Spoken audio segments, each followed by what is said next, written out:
So, Jennifer, everyone has inspirations. What has inspired you throughout the years to do everything that you have ever done? Um, I would have to say that it starts with my parents.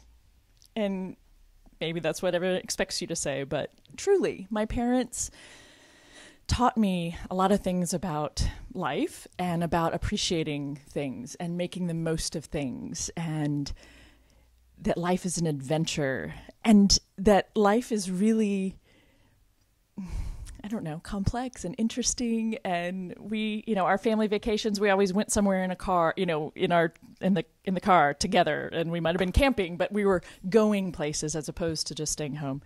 It's always about an education through experience.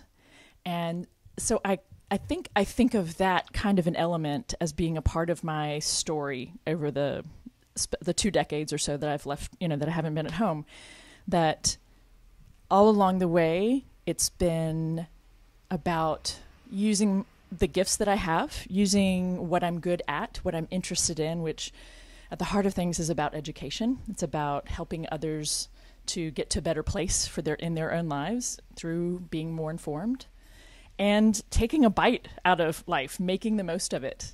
So cross-country, travel cross-country a couple times by myself, and just making the most of seeing things and, that kind of a thing. So I think, other than looking at other scholars or even people in lots of different public realms who are doing things inspiring, so they stand for things that I resonate with.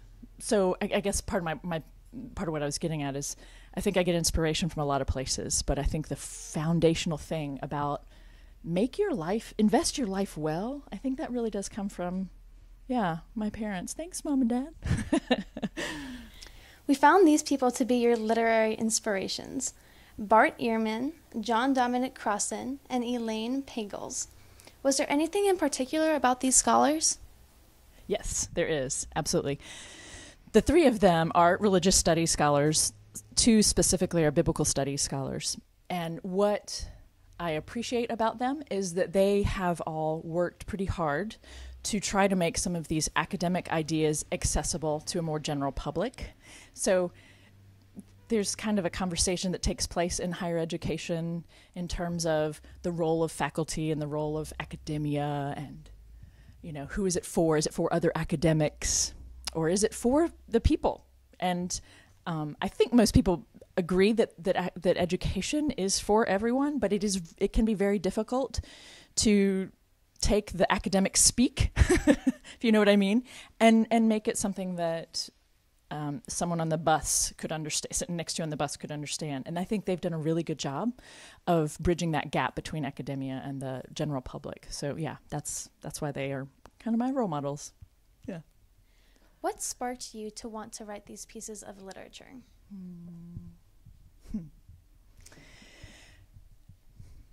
I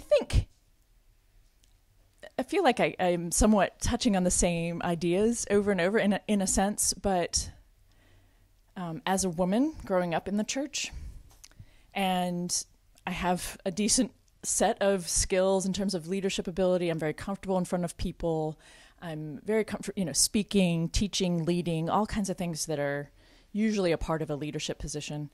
As a woman growing up and having had the Bible used against me, and even in ways that I embraced, so that I was embracing passages in the Bible that were actually harming me in a sense, but I found a way to make it okay because it was in the Bible.